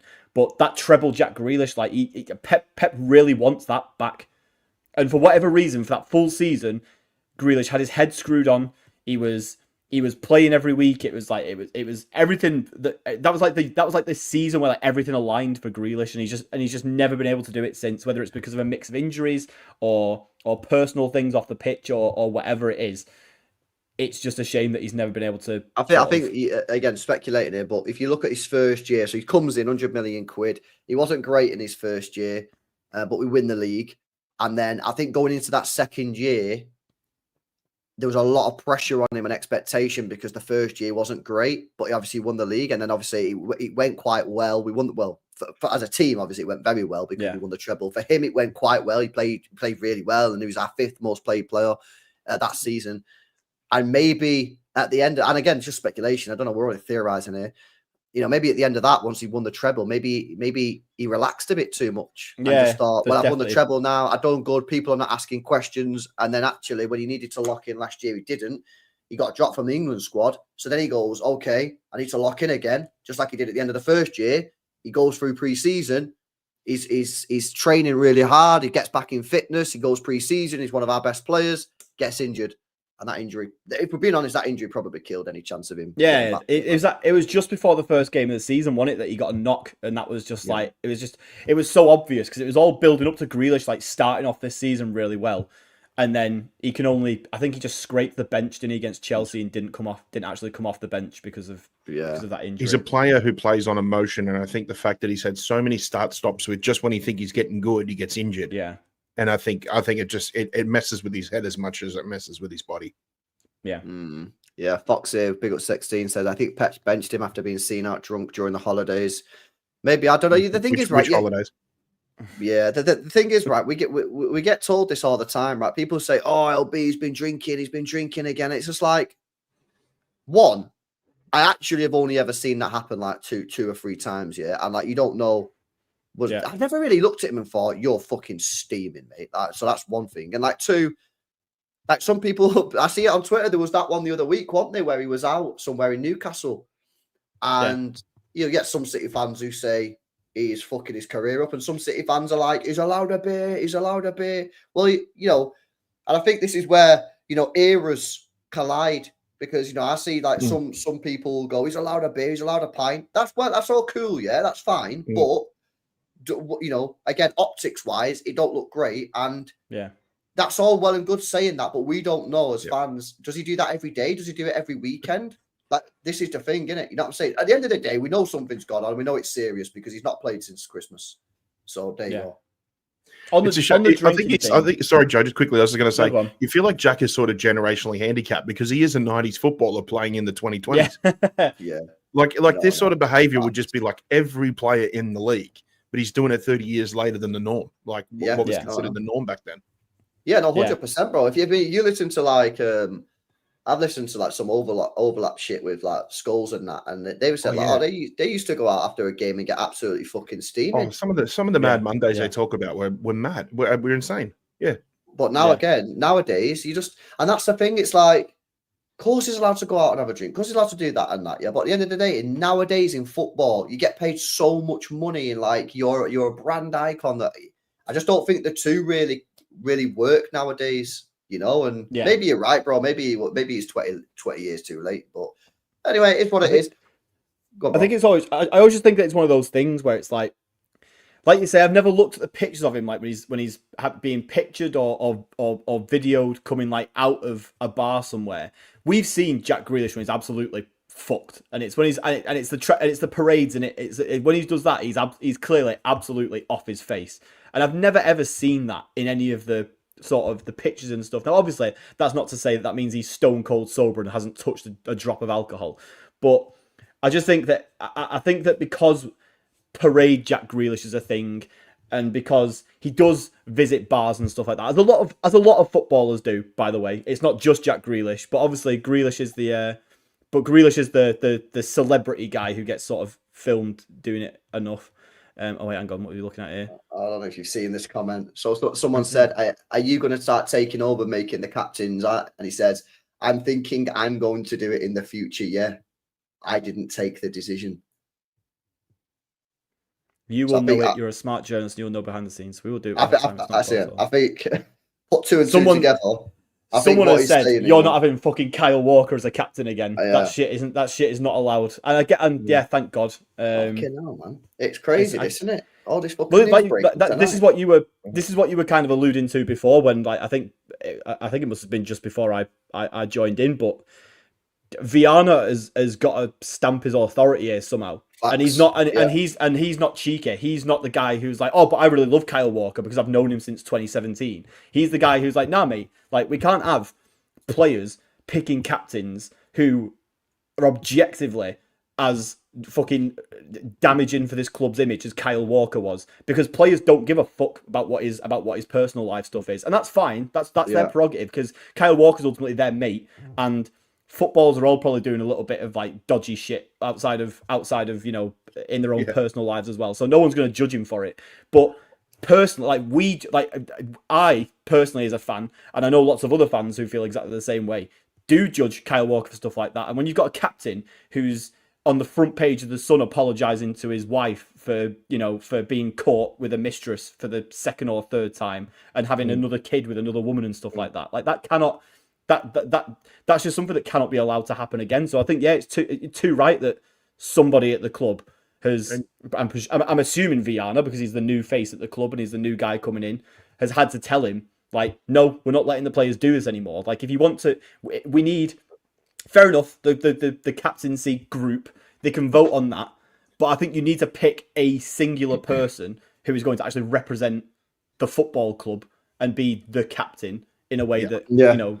I agree, and I've never actually ever liked the idea that the play, even when it was working with Fernandinho and David Silva, I never actually liked it. I think it is the responsibility of the manager. Part of your job as a manager, in my opinion, is to pick the captain, and that player represents you and represents the club on the football pitch. And obviously it's work because we've won a load of shit. That's besides the point. In my personal opinion, I think it should be the manager that picks it. And you know, when your players are picking it, they get all sentimental, and obviously they ended up picking it. It's worked. No, you can't complain too much. It's worked, but I'm just saying, in the end, you're going to pick one that you should. I think too often they just can we also pick a captain that's not in? Yeah, and Joe, can we also pick a captain that's not in there last season either? Yeah, exactly. Yeah. Gundogan, captain, treble season, gone. Yeah, but they do that. Kyle Walker, captain, 4 in a row, gone within 6 months. Bro. They've done it on sentiment in the past, and I want it to be a man. I want it to be a player. Yeah, that I can trust on the pitch, that's a leader on the pitch, like when we had Vincent Kompany. Yeah. And off the pitch, LB. Yeah, and off the pitch as well. You know what I mean? Yeah, and that for me right now is Rodri. I think there's only one man for the job, and it's Rodri, in my opinion, right now. And I've changed my mind. I think Rodri's perfect too, because again, the whole no social media, he has no outside influence. Yeah. A Ballon d'Or winner as your captain. I think it's fantastic. Yeah, and I maybe some people might disagree, and I think the big argument would be just let him play. Don't let him have the captain's responsibilities on his shoulders. But I think he's such a first of all, he's a veteran. He's a veteran in that squad now, but he's such a professional in the way he does everything that I just think he just screams captain material for me now for the next 5 years at least. I agree. You know what, as well, right? Is, by the way, guys, smash these likes up. I'll come to these super chats in a sec. Yeah, you know, another thing that just got me thinking, right? So, obviously, this, I'm thinking I'm going to do it in the future. Yeah, I didn't take the decision. Basically, what he's saying there is like, how the fuck did they vote Walker captain? They're not doing that again. I'm fucking doing it. Then do you think that's what it is? Because I think I didn't take the decision. I think I didn't take the decision is him saying, I haven't made the choice to be the guy who does it in future. Like someone's told me to do that. I think that's what he's saying. Or it could. It's one of those. It's bad English in it. It could be either him saying I didn't make the decision to make Walker captain, which is why I'm going to do this in future, or he's saying I'm going to do it in future, but that's not my choice. Like someone's told me that I have to do that, and I think that's Viana saying no, mate. Like. We're not letting the players pick a captain. Maybe, but hear me out, because that wasn't my initial point. My point is, right, you've got this here with the captaincy. I just want to build the picture here, right? Yeah. You've got this shit with the captaincy, right? Now he's saying he's going to do it himself. You've got Kyle Walker, your captain, dipping in January. You've got this shit going on with Grealish. I think that Pep, and obviously we know this because we've seen him stress. I think Pep's had a really, really difficult dressing room. I think there's defo been shit going on behind the scenes. I think you've defo had arguments. You've defo had tension in there, bit of toxicity. And I actually think that, like, I think when you get Pep's next book, yeah. I've actually never read a Pep book, never read one, but I'm defo gonna read the next one because I think this year there's gonna be so much shit that's gone on behind the scenes that nobody in this chat and nobody on this panel has any idea about, and we'll be sat there going, "What the fuck?" Yeah. I just think that this year, I just think there's going to be so much shit that comes out that's gone on behind the scenes. Well, like, remember, we've not even we already know loads of stuff goes on behind the scenes anyway, and we've already had our captain leave halfway through a season. £100 million player get frozen out the squad. Pep saying he's going to now start taking the captain's decisions, not the players. Imagine how much other shit's gone on that we don't even know. Yeah. And this is why, again, I think people need to chill on Pep a little bit. And say and wait until next season. Let him get out these players that are not good or toxic or whatever. Let him get rid of these players. Let him get new players in. Yeah. Oh yeah, the fucking Bernardo comments on top of that when he said, "I can see who we can go to war with." Yeah. And this is why I'm saying, like, listen, I'm not trying to glaze Pep. It doesn't matter when people say this. I know Pep's made mad decisions this year, like fucking the FA Cup team selection, the team selection against Southampton was completely and utterly stupid. I know for a fact that Pep has messed this up. I think it's been his worst year in management as our manager. However, I also think that there's been so much shit that's gone on this season in this team, behind the scenes, his marital issues as well, that none of you guys know anything about, yeah? You've got players like Bernardo coming out saying, "I know who I will go to war with." You've got Grealish being frozen out. I just think, like, bro, just please give him one more year at least. Yeah. Let him have another season. Let him get this season done this summer. Let him get new players in. Let him get rid of these players and let him see next year. I'm sure he'll cook, man. Yeah, there was something, I think it was something really stood out for me that Gundogan said, I think, at the start of this calendar year. And I think he was questioned about the form when we had the 1-14 run. And he said something along the lines of, by the time, you know, we started playing well again and started winning, he said we spent too long worrying about tactics and less time worrying about each other. So to me, it seems like as if they're more worried about like what, you know, the pieces, you know, being the piece in a chessboard than really actually worrying about like playing alongside your teammate, your friend, your brother, you know, sort of thing like that. So I think there wasn't as much. They weren't playing with as much sort of emotion. I mean, it can be good and bad to play with emotion, but at the same time too, if you're too worried about where your position is in the field instead of, you know, being in the right place to support your teammate and things like that, you're not going to get the success off the field, and certainly not be able to repeat the success that we'd had from previous years. It reminds me of the do you remember the 17-18? That was the Amazon documentary, the 17-18 season, where there was that week where we were shit, and I'm pretty sure it was after the United game, wasn't it? with the famous should have won Dell late, fucking yeah. basics, and how like the and obviously that was an instance of, even when we were mint, we were about to win. We were going to win the league, and we were walking the league. We were going to do it with 100 points. Oh, well, we didn't know we were going to do it with 100 points at the time, but we were like, us not beating United then was bad, but it just meant that we celebrated the title win the week after instead of that point. And they were having like a sort of like a mini kind of inquest in the dressing room there and then, and you can see at the point where it's Company and Delph talking, and there's a bit of aggro there. Like they're a bit like, what the fuck have you just done? Like how the fuck have we let this happen? And you can see Pep in that moment be a little bit like, no, come on, like let's not start turning on each other and stuff like that. And I think there is not a chance that we went one win in 13 or 14 games, and that wasn't happening basically every week. There's no way that we were getting to the end of some of the games that we dropped points in that run, and players weren't going, right, what the fuck have you done there? Like, what the fuck are you doing? Like, how have we? What do we have to do here to just win a game? And I think if that was happening every single week, which I've got no evidence for. It's just me sort of assuming based on the fact that these are players who are used to winning.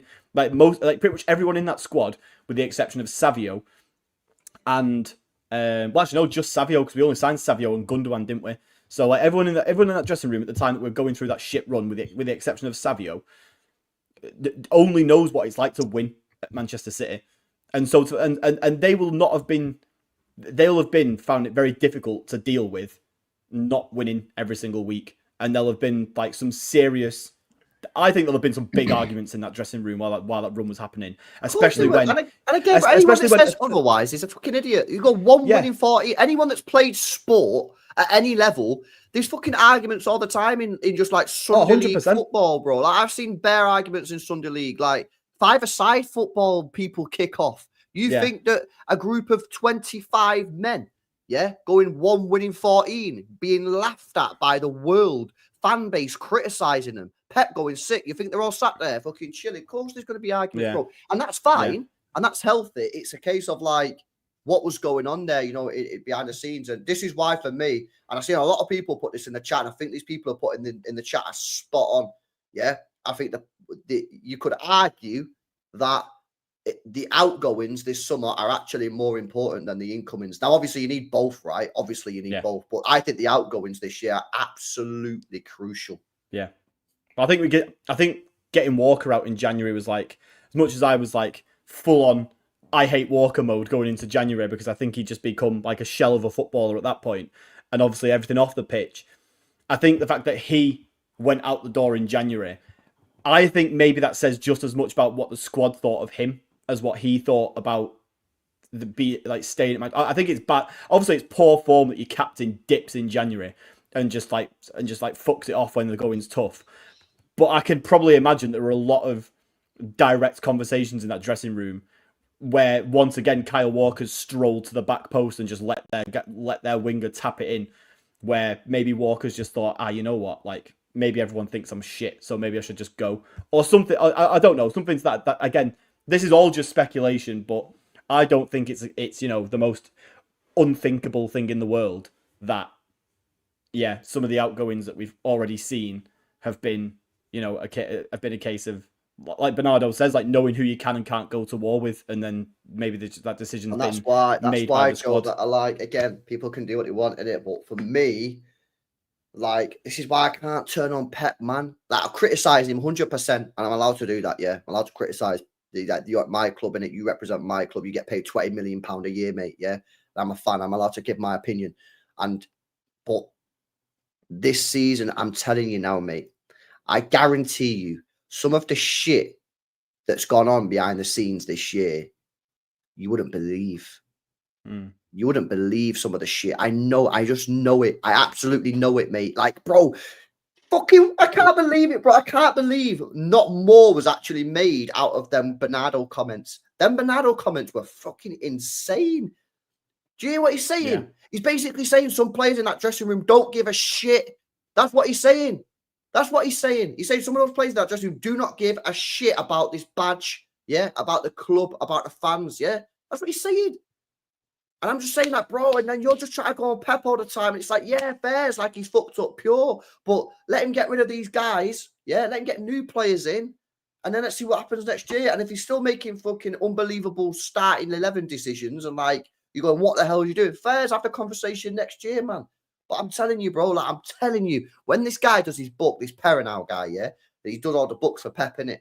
When he does his next book and he talks about this year, I can't wait to see some of the shit that he writes in that book, man. Because I'm telling you, mate, some of the shit that's gone in that dressing room has gone off. It was gone off. 100%. It'll be mad. And that's, you know, it's kind of crazy. Smash these likes up, guys, if you're not done so already. I want to quickly ask you guys about some transfer income, unless you need to go in it. That's up to you, innit? Like, I don't know what you need to do. I'm here. I'm fucking chilling in it. Sunday morning here, mate. I'm chilling. Cool. All right. And big up to Jod, who says, playing in Pep midfield, does he have a spatial awareness, medium, long range passing, positional discipline, carrying? Just get fouled. It's not enough. Bro, I listen, again, people have their opinion. I don't think you would have seen a great job. I know a lot of people say, oh, get him in the 10, get him in the 10. I don't think he would have cooked, to be honest with you. I think he has all of those things that you mentioned there, though. He does have spatial awareness, medium to long passing. Well, maybe not long passing, but medium passing, positional discipline, carrying. I think he does have all of those things. It's just. I mean, are you going to put him in there over like De Bruyne or Foden or Kovacic or Bernard? Like, probably not. That's the only thing. No, I agree. Big up John. Big up Ayush says, love Jack, but he's lost somehow. I'm bored. Gotta go, says Ayush. Yeah, exactly. And for him, he needs to go. He needs to go play football, man. He needs to go play. And I genuinely, really fucking hope that he goes to a club and does well, man, and plays week in, week out. Because like I say, I really wanted the guy back on the City extra days, man. I was like, get this guy in. He's a fucking baller. He's a baller. Do you know what I mean? And Jordan didn't like him. I had to convince him that he was a baller. You know, every stream I was like, bro, this guy's a baller, man. He's a baller. He wanted Maddison, and I was like, he's a fucking baller. You know what I mean? I was just convincing the chat. My bad, didn't it? Did Walker say anything for KDB's leaving? No. Oh, he didn't? No, yeah, shit, I didn't even think about that. No, that's a current club captain, technically. Didn't even say anything. So again, you get some people who say it don't mean anything. Come on, man. That's what we're doing here. Again, it just shows the tensions. We even had Raheem Sterling sat there in a fucking Arsenal tracksuit doing it, let alone fucking... I'm sure Kyle Walker could Leroy Sané. Yeah. Yeah, exactly. Tijani Reinders, boys. Did you watch him tonight? Or were you slacking? I didn't. No, I saw you. I almost did. I don't know why I didn't, to be honest. But I saw that you were starting up a watch along and thought maybe I'll do it, and I didn't. It was good. It was impressive, man. Like not like 10 out of 10 performance, but solid 7.5. Created a couple chances.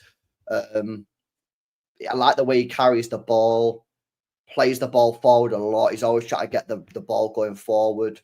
Yeah, I thought he looked quite good, man. I've done three watches of him now. 2 good, one bad. But in the one bad, everyone in the Milan team was bad. It was the cup final against Bologna. They were just awful.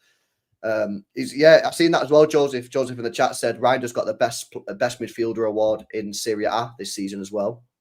And what I found quite interesting is I thought he was quite good tonight, and all the AC Milan fans on Twitter are saying he was absolutely shit tonight.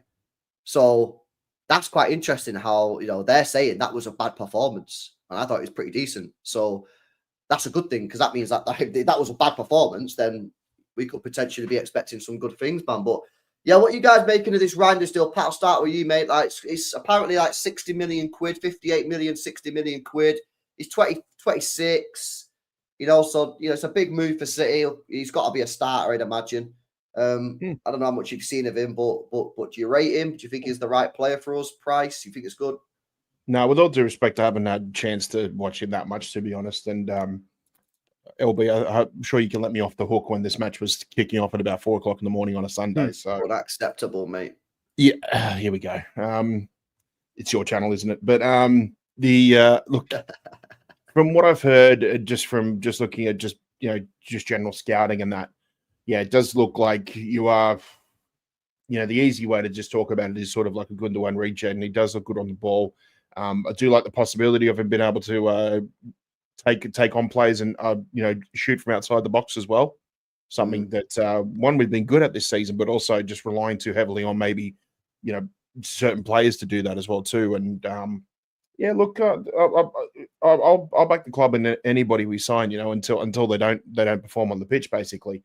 But this guy's shown enough in a quality, in a good, very, very good league in the Serie A for a good club, AC Milan, despite the fact that they're not playing in Europe and that. But yeah, I'm interested to see what happens. I do hope we get him through the door because we do need to bolster our midfield ranks, given we don't know what's going to happen with who's coming in and who's going out. So yeah, it seems like a very, very sensible signing. And I think 26, and you're either at the prime or about to hit the prime of your career as well too. And to get him for about the 60, 65 million euro, I think it's very, very good money. It's good business from the club as well too. AC Milan would be well in their rights, given the fact that this guy just extended his contract, I believe, till 2030. They could have easily thrown a nine-figure transfer fee at us, for something like that, with a player with that much longevity in their contract. But to still be able to get him for that, and probably not going to pay more than about 70, it's really, really good business, and I'm all for it. Yeah, he looks really good from like the bits I have seen. I just like that he's got that sort of creativity about him, that sort of thing, ability to find a decent range of passing on him, and sort of that, particularly being able to find a ball out from. It looks like he can find a pass out from deep as well, which is something that we've been really missing this season. Yeah. Obviously, with Rodri's thing, isn't it? Sort of play that sort of deep ball like over the top and stuff like that. I think Nico's pretty good at it as well, but obviously he's been fucking nowhere to be seen. Hopefully, we see him tomorrow against Fulham. I've actually I've actually not seen that, bro. In the 3 games that I've watched, I've actually not seen that. A lot of the time, he's been on the edge of the box rather than actually getting into the box. I like, doing the Frank Lampard style. If that's what you mean by box crashing, like the Frank Lampard trademark, getting in the actual penalty area. I've actually not really seen him do that too much. Most of the time I've watched him for the AC Milan, he's actually been on the edge of the box, waiting for the cutback, like on the edge. Well, then in that case, he's coming to the best club he can learn to do that. So, yeah, maybe I think and with Gundogan there too. Gundogan's going to show him how to do it as well. Yeah, but I would imagine the box crashing element would probably be taken up by Morgan Gibbs-White. Yeah, I hope from what I've seen, and Mamouche, I think as well too. Yeah. I think on what it kind of means for the midfield. It's kind of interesting because we're signing 2 midfielders. So obviously De Bruyne is going, so that's -1. And then we've got 2 coming in presumably Gibbs-White and Reinders, if those both happen, because they're the 2 that seem to be the closest to getting done. Pep's talking about, wanting a smaller squad, which I personally think he shouldn't, but is what it is. I think the last few weeks of having to leave a few players out of the squad now the whole team's fully fit has made him shit himself. But I think that, if he's going to do that, we're in a position. So let's say we get rid of... So our midfielders now will be Rodri, Nico, Kovacic, Bernardo, Gundogan. This is assuming that none of them... But obviously, some of these will have to leave. As it stands, Rodri, Nico, Kovacic, Gundogan, Bernardo, Foden, Gibbs-White, Reinders. So we've got 8 midfielders for 3 spots. And that means that 2 or 3 players are going to have to leave for this to be remotely sustainable. Yeah, correct. And surely the club has to prioritise the £50 million Nico Gonzalez over the Unks. Otherwise, why did you sign him? Surely they have to prioritise. Rodri's going nowhere. £60 million Tijani Reinders over the Unks. Otherwise, why are we signing him? And surely they have to prioritise Morgan Gibbs-White, £70 million over the Unks, and even Foden over the Unks. So, but people keep on saying, I think HMS is being loaned out. I think Pep Guardiola's pretty much made that clear he's being loaned out. I think people keep on saying, like, there's no way we're getting rid of the Unks. Like, I think at least 2 of them are going. Yeah. I think at least 2 of them are going. And remember the Excel spreadsheet that we did, guys, with the 23 players on it, you can't. It's really difficult if you say 23 is the max amount of players that we can have based off the fact that Pep Guardiola said if there's 24 players he's leaving, and obviously he's come out since and said he's not going to leave, but he said he doesn't want 24 players. So if we go on the basis that 23 is the maximum he wants based off the fact that number he didn't mention, you have to get rid of a lot more players than people realize. And I keep saying this, but there's a lot of people who are not getting this. You're either only signing 1 or 2 players, or you're selling a lot more players than people think. And this is why when people kept on saying, oh, why are you selling Rico Lewis LB? That's never going to happen. Well, you do the exercise then. Get the squad down to 23 players with 4 signings. Yeah. You can't do it. We have to sell like 6 or 7 for it to even out. And at that point, you are looking at... you don't buy 4 players, Joe. Yeah. Yep. If we don't buy 4 players, people go and look at shit. Since Pep's come in, go and have a look at every season that we've had. Usually there is as many going out as there are coming in. Yeah. Sometimes more. Most seasons more, I believe. A lot of the time it's more, because we end up complaining that we haven't replaced someone who's left, and it's always. And obviously in January we signed 4, but Hayes has barely fucking kicked a ball, as is this, so you kind of loath to really count him as one of the first team players. But we've signed 3 players, and 2 of those have just been like since February barely touched the ball, and that's just like, and that's because Pep. That's the other kind of annoying thing as well, that Pep will just, and that's kind of why we need to get rid of the Unks as well, because as long as Pep is going to have the Unks, these new players are not kicking a ball as long as the Unks are here. If next season starts a little bit rough and we have a start that looks like it could turn into another season like this, do you think he's going to look at whilst Gundogan, Kovacic and Bernardo are sat there? Do you think he's going to go, nah, you boys stay there? We've got Tajani Reinders, who's just come into the club. Like, you boys stay there. Like, Morgan Gibbs-White, he knows exactly how to play in my system. He's going to do this for us, no problem. Of course not. He's just going to default to the guys that he knows, that he trusts, that he spent, like, 7 of the last 8 years with. Like, it's not, we need, like, these Unks need to go. Like, it's not even a case of me thinking any of them are still good enough to contribute something or not. Personally, I would happily see Kovacic stay. I think that he's got enough about him to be a good squad player for us. But at the end of the day, as long as 2 or even fucking heaven forbid all 3 of those Unks are still in the squad, Pep's going to pick them when the going gets tough, and that's a problem. Remember as well, people, I see Trilliums there. I got our squad down to 23 on that stream the other night and had enough homegrown players. Remember, for the Premier League, the rule is you're not allowed more than 17 non-homegrown players. I got it down to 17 exactly, and 23-man squad. So you can do it because I did it. But I got it down to 17, so that was literally maxed. But it was fine. Obviously, it met the rules, it met the criteria. Yeah. But I got rid of Gundogan, Kovacic. I kept Bernardo, loaned out Echeverry, and I had to sell Rico Lewis. I had to sell him because otherwise I had too many players in the squad. Did you not sell McAtee? I sold McAtee as well. Yeah. Yeah. Trying to think who else did Hayes go out on loan? It was Hayes loan, McAtee sale, Rico Lewis sale, Gundogan sale, Kovacic sale, Grealish loan, Walker sale, Echeverry loan, and I got it down. To now JMC. It was initially 16, but then I went with the realistic option. Took Echeverry out, loaned him, and brought Bernardo in, which got it up to 17. Yeah, so it was 16 initially because I did it what I wanted, but then in the end I changed it to what you think will happen. I did it to more of a realistic thing, which is meant I actually got rid of Echeverry.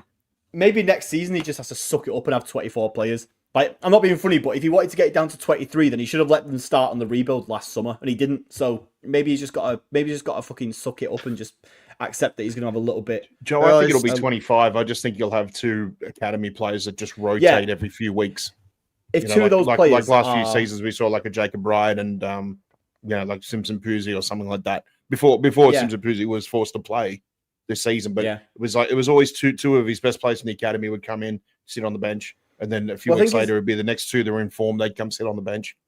His problem seems to have been that in the last few weeks, now we've had a fully fit squad. He's had to leave some players out of these games. So was that 12 subs that were allowed each game, or was it 9 that were allowed in the Premier League? Is it 9 in the Premier League and then 12 in the Cup? I think it's 9. Yeah. Yeah. So 9 leagues. So you look at 20. So he has to have 20. So basically, he's picking 20 players. So in his ideal world, he's only leaving 3 at home if everyone's fully fit. Well then, one of them's a goalkeeper. Oh yeah, of course, yeah. One's a goalkeeper, which doesn't really matter. Which doesn't matter. So really, it's only 2. You're leaving 2 first team players, and that's on the basis that they're all fit, which is not going to happen when which is rare. Exactly. So I mean, if that's 24, and you're gonna have, let's just say that you're always gonna have, for most of the season, you'll pretty much most times have one or two players that are injured a lot of the time. I don't think 24 instead of 23 is like some mad tipping point that means that all of a sudden your squad's massive and you can't deal with it anymore. But again, I think an element of it is just going to have to come down to, well, sorry, Pep, but you've asked us to do all of this in one summer. We can't do all of this in one summer. We cannot get everybody out the door to get this squad down to 23 players in one summer. So you're gonna have to just sit on 24 for a year, or even 25. I don't know, but Pep might not want that. But if getting in these players that we absolutely need in Gibbs White, Reinders, two fullbacks, if getting those in is a non-negotiable, like I think we just have to do that no matter what. And if that means that Pep's squad's a little bit bigger than he wants it to be for a year, again, partially because he fucking didn't let us do any of this last summer because he thought he could just let the Unks have another go at it, then, I mean, at that point, that's on Pep. Like, that's something that he has to live with, and that's something that if he'd have planned out the last 12 months better than he has, he wouldn't have this problem. At least he wouldn't have this problem as much as he has it now.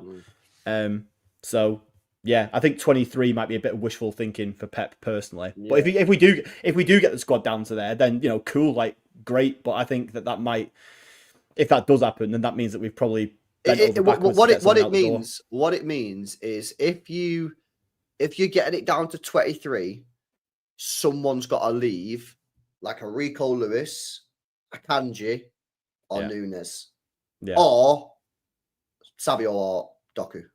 That's what it means. There's no other way of going about it. There's literally no other way. The maths ain't mathing otherwise. Don't tempt me with a good time. I think it's a case of, I personally think that realistically, like maybe Nunes is the one who you get rid of, but if we're bringing in like a bona fide right back, I'd get rid of Rico Lewis. I get it, but I don't want to. Would you get rid of him with a buyback? Would you get rid of him with a buyback? Yeah. Everyone young that we sell, we should be putting buybacks. I don't want to sell him. But ultimately, if I'm being forced to get this squad down to 23, I'm looking at Rico and saying, is he our number one right back next year? No. Is he a backup right back, or would it be Nunes? I'd rather have Nunes as a backup right back. So then I go, okay, so he's not a backup right back. He's not a starting right back. So he's a midfielder. Yeah. Is he getting in over Rodri? No. Is he getting as a backup Rodri? No, because that's Nico Gonzalez. Okay. Is he getting in a left 8? No, that's Tijani Reinders. Is he getting backup left 8? No, that's Foden or Morgan Gibbs White. Is he getting in as a 10? No, that's Foden. Is he getting in over Bob as a unfortunately, yeah.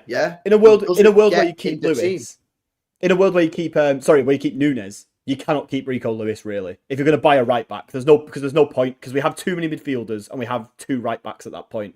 So what does Rico Lewis do? My thing is that Rico Lewis gives you something that is a totally different option at right back. Like in terms of that right back who can move into the midfield and stuff like that. Nunes cannot do that. He's a very niche footballer because yes, he does, but sometimes it doesn't work in every game.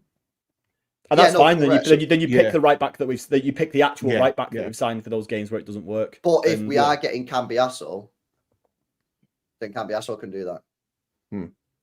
But if we get Livramento, for example, then Livramento can't do that. In which case, but I don't know if we're gonna get him. Like, and again, I don't think we do either. I don't think Wesley. I don't know. I don't think Wesley can invert. But obviously, there's like you say, it depends on the profile of the right back that we get done it. If it is Cambiasso and Cambiasso can do that inverted job, like then cool. Like we've basically Rico Lewis. Unfortunately, his time is kind of done, isn't it? At that point, but if the kind of right back we sign is an out and out wide right back who stays out wide and can whip in a cross or two from the right wing, I'd personally rather see that us keep a right back who is of a different profile to that than keep Nunes, who, as much as I love him, we saw it on Tuesday. The guy's still got a fucking bozo in him, man. Like it's like he's good, and I think as a backup right back would probably still be fine if you only need to count on him like 10, 15 games a season, then sick, but. Yeah, I don't know. I think I'd rather just have two right backs who do something different than have... And obviously that means if we sign a right back who's already doing what Rico Lewis does, if Cambiasso is that guy, then by all means get rid of Rico Lewis and bring in Nunes because he is a different kind at that point. Yeah, no, it's interesting, man. Cafunes disrespect. No, it's crazy, man. No, bro, it's not. I rate Rico Lewis.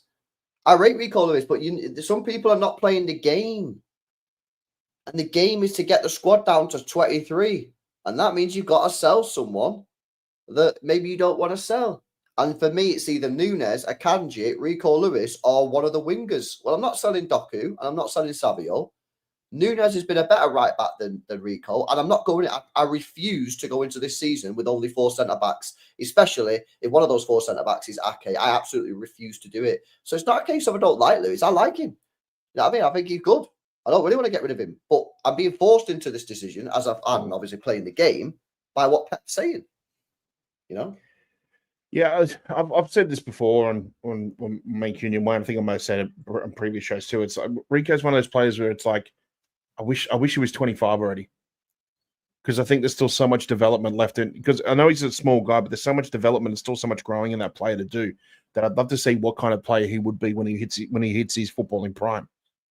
And I think he's got a very good football brain. When he's able to play the game that he wants to play, he's very, very good at it.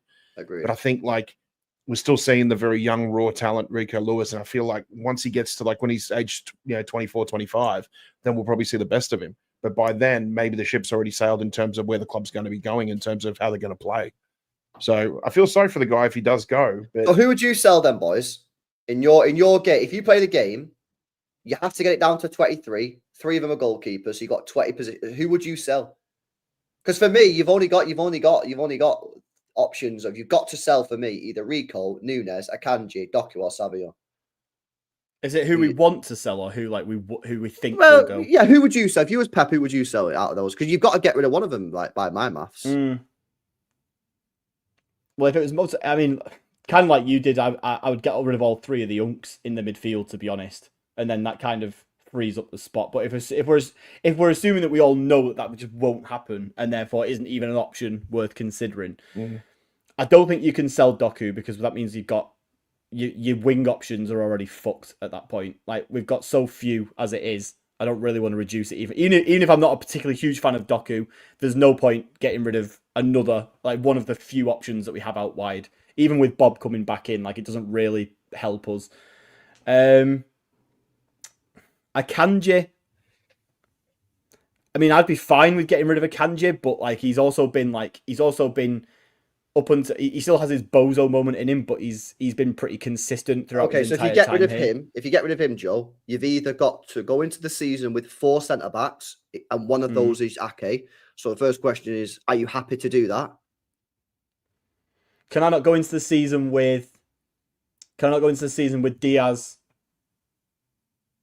Kusanov, Gvardiol? I'd like to see us take the risk on either Hayes or Barr, because both of those. Barr's getting a lot of good, but I've never seen him kick a ball, so I'm not going to say anything. Like I don't know one way or another. But I'm fine with Hayes being like the 4th choice centre back. Like, we've spent 30 mil on him. He can't be a guy who we can just be scared to throw into the fucking team at any point. The only thing is the two that we signed compared to the 2 that we used, there's a huge gap there. Yeah. In terms of raw talent, you just can't play them on the regular yet. And I think at the moment, Diaz and Gvardiol are the centre back pairing, and it's theirs to lose basically for next season. Yeah. Now I think you need to keep of Stone, Ake, and Akanji. I think you need to keep at least one of them, maybe 2, because you still need that competitiveness. You need that depth, because the experience, the gap in terms of experience at the top level between Hayes and Kusanov and Diaz and Gvardiol is so huge that you need something in the middle of that, I think.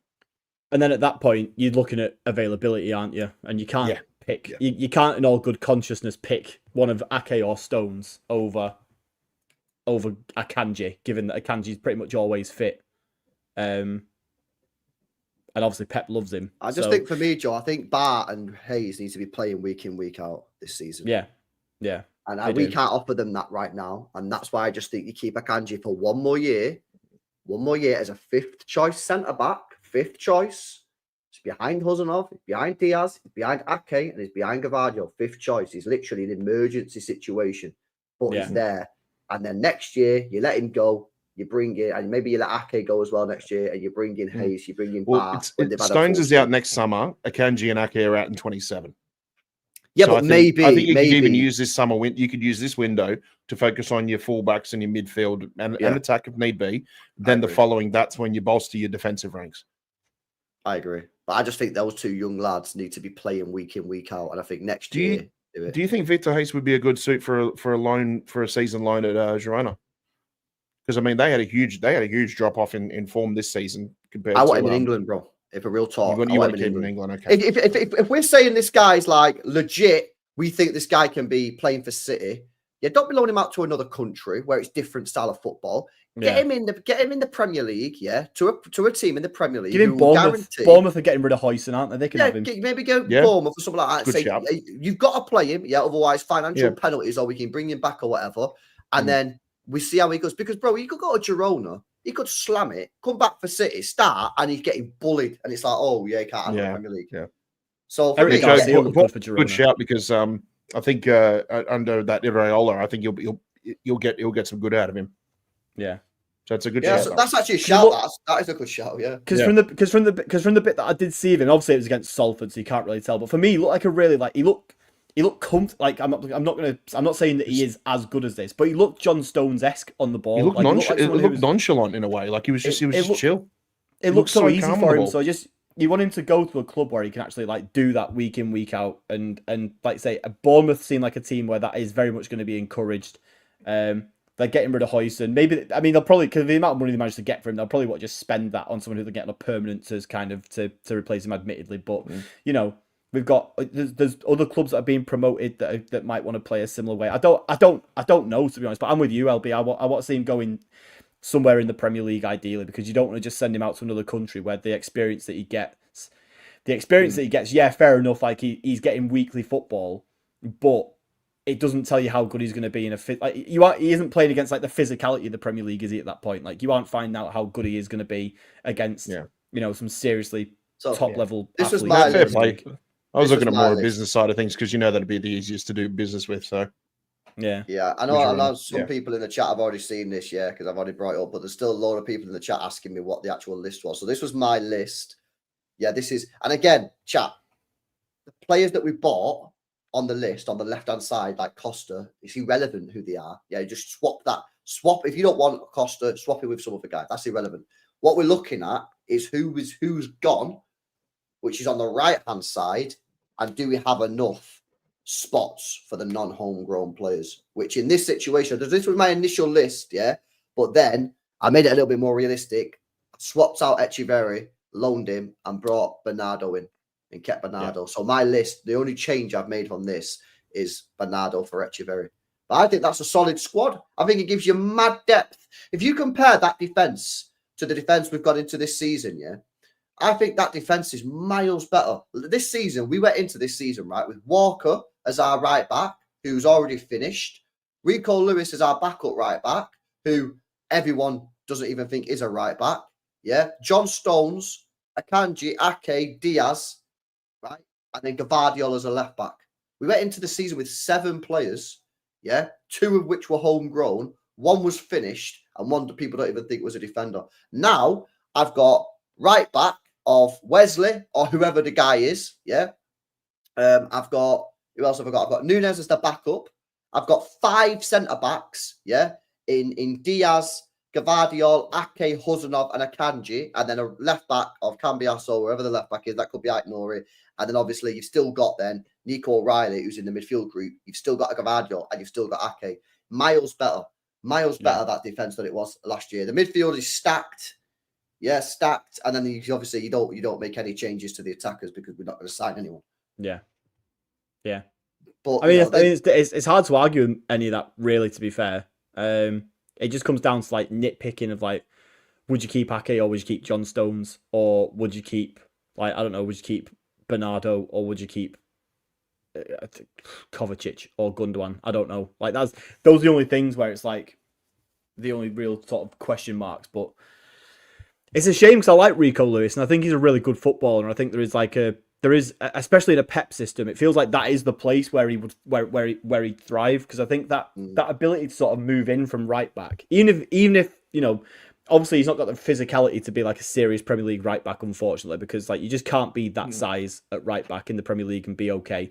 But I think that for those games where, I mean, we saw it at the start of this season, even where it wasn't great. But I mean, when we were dominating games at the start of the season, he was pretty pivotal to that, because like in those games where you are playing against like 10 men behind the ball or whatever, or you're playing like, or you're comfortably in possession for the whole time, having that extra man just sort of like constantly available in space and moving around and sort of making life difficult for their defenders, that's huge. And Rico is amazing at that. But I think you can't hang your hat on that if you're going to go into a season where it's a big, massive unknown after the season that we've just had. And then also, I can't really see anybody else in that squad who you'd get rid of instead of him. Exactly. Really. And this is the thing, yeah. Like people say, forgot Edison. Yeah, it's a bit irrelevant, really. Like the thing is, yeah, is like people say, oh well, he's not going to get rid of Gundogan and Kovacic. Well, who else is he going to get rid of then? Yeah. Because he's told us he don't want more than 23 players. So who's he getting rid of? Yeah. Play the game, man. Play the game. I'd personally just, if I was the club, like obviously for the purposes of this game, this doesn't really do anything. But if I'm the club, I'm just saying, yes, you're gonna have to keep Rico. Like you're gonna have to keep a Rico or whoever. I mean, he's the only one. He's the only one really who it's like a case of maybe you can't necessarily find a buyer for him. But I don't know. What, Rico? You get the feeling there's at least one homegrown player in there that's going to be saved by the lack of homegrown players in that squad. Facts. Yeah. Facts. But we've got enough. We don't need any more. We do. Does this count for? Imagine it's the same in the Champions League, and you just need like no. I did not fact check. This is Premier League only. Yeah. So the Champions League is the same though. The Champions League is the same. 17 foreign players that you can have, like 17 non-homegrown that you can have. But in it's your also squad. got club trained thing, which I think Bob would do. Bob Foden, Kasper Schmeichel, and Nico O'Reilly would do that. Yeah, that'd be enough. There you go. Yeah. So that you would have enough. You would have enough. But it's a tough one, man. The way Akanji is so bad, his presence in the team don't help us anyway. Just don't get what it is that you guys see with him. I don't see a lot, bro. This is why he's fifth choice centre. He's been at the scene of a lot of crimes this season. But he is ultimately the only person who can play 70 to 80% of this season. Everyone else has been injured for a large chunk. I've missed Nathan. I really missed Nathan Ake this season. Just missed his consistency. Yeah. But I think I get this horrible feeling that when we signed him, he had virtually no injury history at Bournemouth, and now you feel like it's starting to catch up at the wrong time. That's why he can only be a backup, and that's why you need a fifth choice centre back. Yeah, which I'm fine with, because we all agree Nathan Ake has probably been the most consistent player over the last 4 or 5 years. Because every time he's played, he's never really had more. He's missed a 7 out of 10 or 7.5 out of 10. He's always consistent, and that's more than you can ask for any centre back, especially in a Pep side. Yeah. And I'd love to give Simpson Pusey a chance, but my problem is I feel that the fifth choice centre back is going to probably play quite a lot of games. Because I'm sorry, I just think our fucking injury situation and how we manage players is just shit. So I feel like I'm happy to be sixth choice if we want a sixth choice, but as a fifth choice, nah, man, I want my fifth choice centre back to be a legit player. That's where I'm at with that one. LB, do you know what Simpson Pusey's going to be? Simpson Pusey, he just won Premier League 2 Player of the Season. We just won the league with him as basically captain. You know what's going to happen. There's another 15, 20 million that we're going to ship him off to another championship side, and that money's going to contribute to signing someone big, just like it's done in previous years. Yeah. Nah, facts. I think basically, is this season, this summer, sort the fucking midfield out and get rid of the midfield unks. Next summer, get rid of the defensive unks. And then the summer after that, fucking Doku Savio, what are you saying? And maybe Bob as well. Like, are you delivering me the goods, or do I need to go out there and buy a fucking top dog winger? Yeah. This season, midfield, in terms of outgoings. Next season, defensive outgoings. Maybe one winger, but 2027, definitely the wingers. That's where I'm sort of at with it. That's why I'm planning ahead. I'm saying. Anyway, let me do these super chats and we'll wrap it up, man. Fuck me, if we've got to wait till 2027 for some serious wingers, this is going to be no, I don't think we will. Years. I don't think we will. I think next summer, I think one of them's going, man. If I'm being honest with you, unless they cook, I hope they cook, but I don't think they will. No. I think one of them will probably end up getting sold. Shout out to Ambient says, with Rodri, our old system will be back. We will be defensively solid, but with the old men, we can only pass backwards and sideways and never score, which is why they go more. Which is why they need to go and get the new guys in like Tijani Reinders. Did you see that thing that I pulled up on screen before, by the way? Reinders after the game. Reinders after the game. Yeah, the farewell kind of vibe. Yeah, the farewell. Apparently, it says here, let's pull it up again. It says, Tijani stayed alone in the San Siro Stadium for a while. Then he carried his son and left. Milan fans felt that they know this is the farewell. So yeah, apparently he was in the stadium just like walking on the pitch on his own for a bit. It's one of them for a club like Milan. This kind of comes back to what Pat was saying before about like how good business it is for us to do it. Like especially with Italian teams, being able to pick on some of the ones who miss out on Champions League football is good because because financially they're all, especially with a club like Milan that have got some big wages going around. If they don't get Champions League football or even any European football, like they need to sell to sort of keep everything going. Yep. So it's good opportunity picking for stuff. We've always been opportunistic like that in the market as well too. Like you look at Ruben Diaz, for example. Like City were interested in him even before the pandemic, but at the time Benfica were in a more financially stronger position for him. And I think they wanted in excess of 90 million euros or something for him, which was something we were never going to fork out back in those days. Given what happened with the pandemic and things, certainly changed financially for a lot of clubs. It was then when we came out of that pandemic when Benfica needed some sort of money just to keep them relatively stable coming out of that pandemic. That's when we're able to do business with him. We ended up getting him for 65 million. Yeah.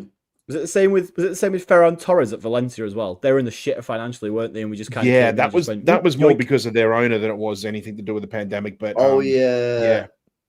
I can't remember his name. He's Singaporean something. Yeah, Peter. He's the guy who does Peter Lim.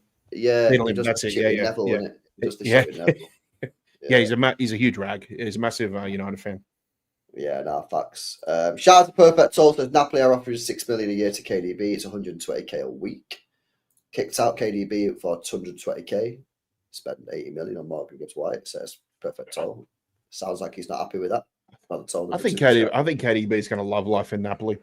He'll be feeding passes through to Lukaku. Yeah, he is, but I don't think that's the point of the super chat. I feel like the super chat point is: should we not have paid him 120k a week to stay at City?